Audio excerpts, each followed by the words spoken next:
Ao longo da história da arquitetura, poucos materiais atravessaram tantos séculos com tamanha continuidade quanto o tijolo. Presente desde a antiguidade, ele não é apenas um elemento construtivo simples, mas um verdadeiro registro material da evolução técnica, cultural e projetual das sociedades.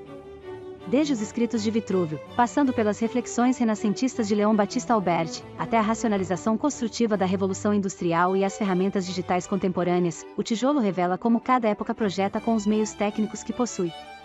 Neste vídeo, vamos percorrer essa trajetória, da argila moldada e seca ao ar livre, aos tijolos cozidos, padronizados, industrializados e, hoje, parametricamente controlados. Mais do que contar uma história linear, a ideia é mostrar como o mesmo material pode assumir novos significados e desempenhos, sem perder sua essência construtiva. Quando falamos da fabricação dos tijolos na antiguidade, é impossível não recorrer a Vitrúvio. Em seu tratado, ele deixa claro que nem todo barro era adequado para esse fim. Segundo Vitrúvio, tijolos, buslater, não deveriam ser feitos de barro arenoso, nem conter pedras ou areia grossa, pois isso os tornava excessivamente pesados e vulneráveis à ação da chuva, chegando a se dissolver com o tempo. O material ideal, segundo ele, era a argila pura, a terra vermelha, chamada de rubrica, ou saibro, que garantiam melhor coesão e durabilidade. Outro ponto interessante é o processo de produção. Não se utilizavam fornos. A secagem era feita ao ar livre, preferencialmente na primavera ou no outono, quando o clima permitia uma secagem mais lenta e uniforme, evitando fissuras. Vitrúvio também descreve com precisão os formatos dos tijolos, mostrando que já havia uma padronização dimensional. O lidion media 1,5 pé de comprimento por 1 pé de largura, o pentadoron tinha 5 palmos em todos os lados, e o tetradoron, 4 palmos. Além desses, eram comuns os meios tijolos, fundamentais no processo construtivo. Na execução das paredes na Roma Antiga, adotava-se uma lógica construtiva clara e rigorosa. Fileiras regulares de tijolos inteiros eram intercaladas com meios tijolos, quebrando a continuidade das juntas verticais e garantindo amarração, estabilidade e continuidade estrutural. Esse cuidado revela como a técnica construtiva romana já articulava material, geometria e desempenho, princípios que permanecem válidos até hoje. Séculos depois, outro grande teórico da arquitetura retoma e amplia esse debate, Leão Battista Alberti. Em seu tratado de reedificatória, mais especificamente no livro 2º, capítulo 10º, Alberti apresenta uma leitura que dialoga diretamente com Vitrúvio, mas também se diferencia em pontos fundamentais. Para Alberti, os tijolos surgem na antiguidade por necessidade, sobretudo em contextos onde outros materiais de construção eram escassos. No entanto, segundo ele, rapidamente se percebeu que o tijolo não era apenas uma solução emergencial, tratava-se de um material fácil de executar, extremamente prático, durável e, além disso, belo. A principal diferença em relação ao tratado vitruviano está no processo de fabricação. Enquanto Vitrúvio descreve apenas a secagem ao ar livre, Alberti menciona explicitamente o uso do fogo, ou seja, o tijolo cozido, como forma de reforçar e consolidar o material, aumentando sua resistência e estabilidade. Em relação às matérias-primas, Alberti concorda em grande parte com Vitrúvio. Recomenda o uso de terras argilosas e esbranquiçadas, além das avermelhadas, consideradas adequadas para a boa qualidade dos tijolos. No entanto, aqui surge uma divergência importante. Alberti desaconselha o uso de terras saibrosas, explicando que esse tipo de solo tende a se contorcer e rachar durante o processo de cozimento e, uma vez queimados, os tijolos acabam se despedaçando por si mesmos. Essa diferença é reveladora. Como Vitrúvio não trata do tijolo cozido, as terras saibrosas ainda eram aceitáveis em seu contexto.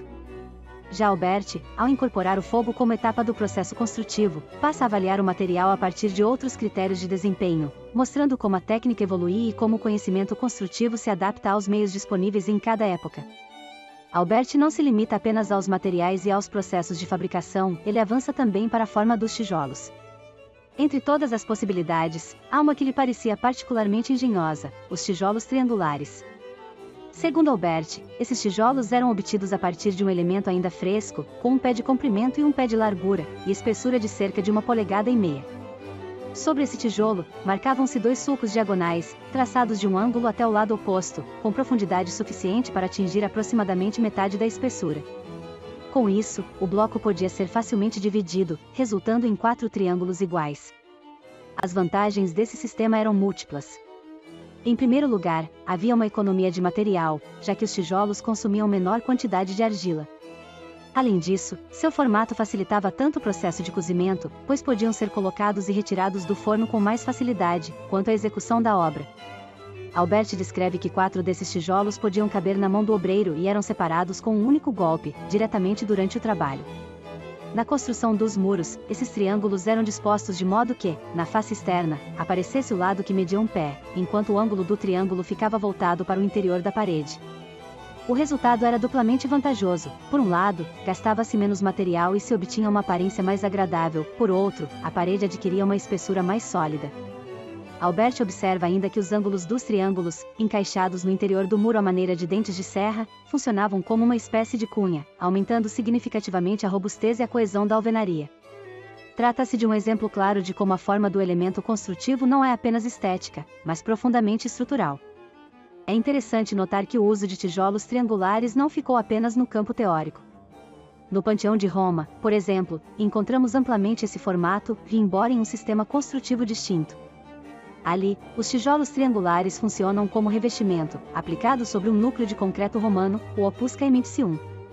Isso mostra que a geometria triangular do tijolo era valorizada tanto pela sua eficiência construtiva quanto pela sua adaptação a diferentes técnicas, seja na alvenaria maciça descrita por Albert, seja nos sistemas romanos de concreto revestido. Esse percurso histórico ganha uma inflexão decisiva com a Revolução Industrial. Segundo o historiador Leonardo Benévolo, esse período marca uma modificação profunda na técnica das construções. Não se trata do abandono dos materiais tradicionais, mas da sua reinterpretação racional. O tijolo, por exemplo, continua a ser amplamente utilizado, mas passa a ser produzido, dimensionado e aplicado de forma sistemática, agora em diálogo com novos materiais, como o ferro-gusa, o vidro e, mais tarde, o concreto. A construção deixa de ser apenas um saber empírico transmitido pela prática e passa a incorporar métodos científicos e industriais. Benévolo destaca que esse processo é acompanhado por transformações fundamentais no campo do projeto. A introdução da geometria descritiva, desenvolvida por Gaspar Monge, permite representar os edifícios com precisão inédita, estabelecendo uma correspondência rigorosa entre desenho e execução. Paralelamente, a adoção do sistema métrico decimal promove a padronização das medidas, tornando possível a normatização dos desenhos e a quantificação precisa dos materiais. Com isso, o tijolo deixa de ser apenas um elemento construtivo tradicional e passa a integrar um sistema técnico racionalizado, compatível com a produção em escala, com o cálculo estrutural e com a lógica industrial. É nesse contexto que se consolidam as bases da construção moderna, onde materiais antigos e novos coexistem, articulados por normas, métodos e instrumentos de projeto cada vez mais precisos. Nesse mesmo contexto da Revolução Industrial, o debate sobre os materiais construtivos ganha um caráter ainda mais técnico e sistemático. Um exemplo claro disso aparece nos escritos de Jean-Nicolas Louis Durand, professor da École Polytechnique de Paris. Durand define o tijolo como uma espécie de pedra artificial, produzida a partir da argila, amassada e trabalhada até formar uma pasta dúctil, moldada, seca e posteriormente queimada em fornos, alimentados por madeira ou carvão. Aqui, o processo já é claramente industrial, controlado e repetível. Para que o tijolo seja considerado de boa qualidade, Durand estabelece critérios muito objetivos. A argila deve ser úmida, resistente e livre de pedras e cascalhos, bem amassada e queimada de forma adequada e uniforme. Ele chama atenção para um aspecto crucial: os tijolos devem esfriar lentamente após a queima. Caso contrário, tornam-se suscetíveis a lascar, rachar e se desintegrar quando submetidos ao frio intenso ou às cargas estruturais. A qualidade do tijolo, segundo Durand, pode ser verificada de forma quase empírica, mas altamente racional. Ele deve resistir ao clima, emitir um som claro ao ser percutido e apresentar um grão fino e compacto. Trata-se de uma verdadeira antecipação dos critérios de ensaio e desempenho que hoje associamos às normas técnicas. Diferentemente dos autores antigos, Durand também fixa dimensões precisas: 20 cm de comprimento, 10 cm de largura e 5 cm de espessura, com coloração variando entre o vermelho amarelado e o marrom. Essa padronização reflete diretamente a influência do sistema métrico decimal e da racionalização industrial. Sua leveza tornava o material especialmente valioso em diversas estruturas, sobretudo nas abóbadas, e fazia com que fosse amplamente empregado em chaminés, lareiras, fornos e fornalhas. Durand é categórico ao afirmar: poucos materiais reúnem tantas vantagens quanto o tijolo. Com isso, o tijolo deixa definitivamente de ser apenas um material tradicional e passa a ser compreendido como um elemento técnico normalizado, avaliado por critérios de fabricação, desempenho e aplicação, um passo decisivo rumo à construção moderna. Se a Revolução Industrial introduziu normas, medidas e métodos científicos ao projeto, o ambiente digital leva esse processo a um novo patamar de controle e simulação. Na contemporaneidade, esse longo processo de aperfeiçoamento do tijolo encontra uma nova inflexão com o avanço dos recursos digitais. Hoje, os tijolos podem ser produzidos e posicionados com alto grau de precisão, a partir de informações diretamente extraídas do projeto digital. Ferramentas como rinoceros 3D, associadas a ambientes de modelagem paramétrica e a extensões de análise ambiental, como o Ladybug Tools, permitem que a alvenaria seja projetada não apenas como forma, mas como sistema de desempenho. O projeto passa a incorporar parâmetros relacionados à orientação solar, ventilação natural, iluminação, conforto térmico e uso do edifício, ajustando cada elemento às condições específicas do local. Nesse contexto, a modelagem paramétrica torna possível o desenvolvimento de elementos vazados, variações geométricas e padrões de assentamento que respondem simultaneamente a critérios estéticos, ambientais e funcionais. O desenho deixa de ser estático e passa a operar como um conjunto de regras capazes de gerar soluções adaptáveis. Esse modo de projetar não é apenas uma questão de ferramenta, mas de mudança conceitual no pensamento arquitetônico. Autores contemporâneos como Patrick Schumacher associam a modelagem paramétrica a uma nova lógica de projeto, na qual a arquitetura passa a ser entendida como um sistema de relações, e não como um conjunto de formas fixas. Nesse entendimento, o projeto não define um objeto único, mas um campo de possibilidades, governado por parâmetros, regras e interdependências. A forma construída deixa de ser desenhada diretamente e passa a emergir da interação entre dados ambientais, exigências funcionais, técnicas construtivas e decisões projetuais. Quando aplicamos essa lógica à alvenaria, o tijolo deixa de ser apenas uma unidade repetida e passa a integrar um sistema adaptativo, no qual cada posição, orientação ou vazamento pode responder a condições específicas, como insolação, ventilação ou desempenho térmico. Paralelamente, softwares de modelagem e visualização como o Blender ampliam a capacidade de simulação, permitindo testar geometrias complexas, avaliar o impacto visual das soluções e comunicar com clareza sistemas construtivos que, muitas vezes, só seriam compreendidos plenamente na fase de obra. Dessa forma, o tijolo, um dos materiais mais antigos da arquitetura, reafirma sua atualidade. Assim como em Vitrúvio, Albert ou Duran, ele continua sendo moldado pela técnica disponível em cada época.